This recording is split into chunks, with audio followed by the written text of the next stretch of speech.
right, so we are a month out from the Grip Force Intramural Open. I thought we should go through and review another movement, and we're going to talk this morning about double unders. Double unders. So this is a skill that shows up or attached on basically at every open workout. So if you're looking to get your first workout as an RX, double unders are definitely one of those skills that you should be working on if you don't have them already. Now, probably the most important part of double unders is the right equipment. So when we say right equipment, that means you got to get your own rope. Okay, really important, because when we get our rope, what we want to do is we want to get a skipping rope so that we get it sized so that when we're standing on it, those handles are coming up about to your armpits. Okay. So by having a rope the right size, that's going to make sure we're getting a loop big enough as we're jumping through. It's more consistent, so that you know you want to pick up that rope every time, not which one's available when you get to class. Got to get that rope. Let's look basically at what a double under is. So that double under, right, as we're jumping, when we jump in that air, that rope has to pass under our feet twice. And every time that rope passes under the feet twice, in a single jump, that would count as one rep. So when we're here, right, nice and relaxed. This is what our double unders look like. Okay? But to get to that point, let's talk about maybe working through some progressions, how we can build to that skill gradually. Okay, so when we're going to do double unders, the skill that we have to have is jumping, right? And when we're jumping a rope, we're jumping in place, and at the double under, we're jumping high. So let's first work on that skill. We want to be nice and tall, right? Nice tall jumps, and we want to stay up on the front of our foot. If we land on our heel, it's really hard to initiate that next jump in time for that skipping rope. So that's step one. After we've practiced those single high jumps, staying up on those toes, we're gonna grab that rope, right? And we're gonna do the same thing here. We're here, nice tall single unders, right? And it's important to practice that slow, high single under, because if we're doing lots of quick single unders like this, we're actually moving further away from our double under skill, okay? As you can tell, I'm not good at fast single unders anymore. So if we're just doing, right? This is doing nothing to prepare me for double unders. So let's talk about slowing it down, high, and then those single unders. Okay, now a big part of our double unders is timing, okay? What we want to do is we want to work on having nice fast wrists, right? And teaching them to stay close to the body, okay? So the next thing that we can do to work on our timing is we can work on a movement that's called penguins. So penguins, we're in a spot here, we're jumping nice and tall.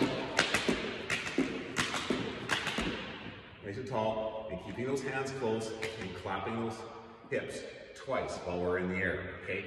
So now don't, while you're practicing this, don't go here. And you'll be clapping your hips when you're on the ground. This is where you really have to drill in that timing, right? We gotta be nice and tall. And put together a bunch of reps like that.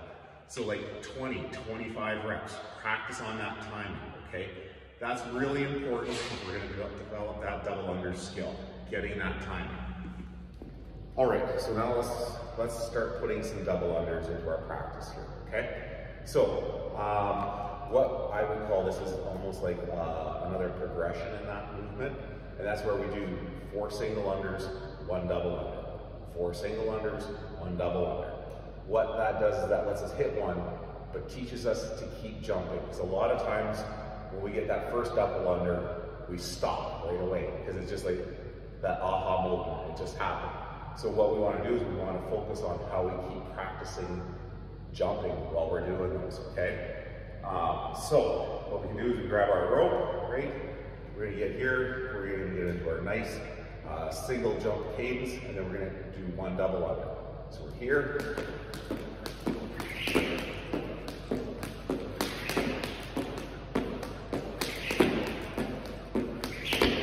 Okay, so a few single unders, then one double under. Now, as we get proficient, let's say we can do 5 to 10 of those in a row without breaking, then we would want to do a couple singles and a couple of double unders. So that would look like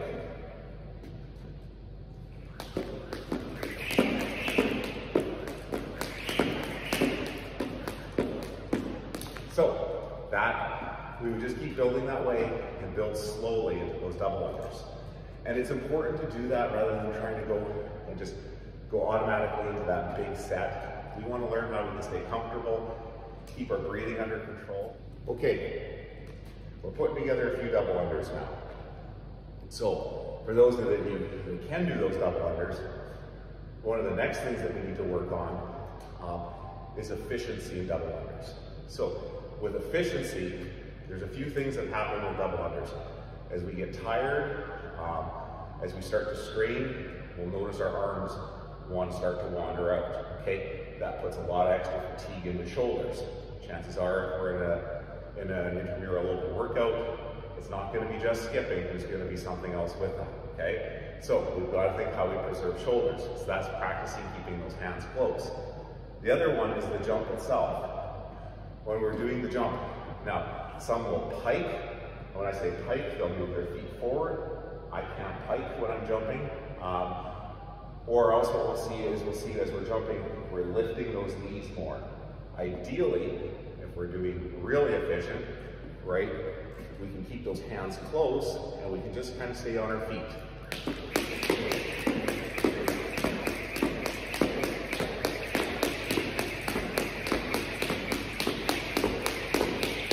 Great.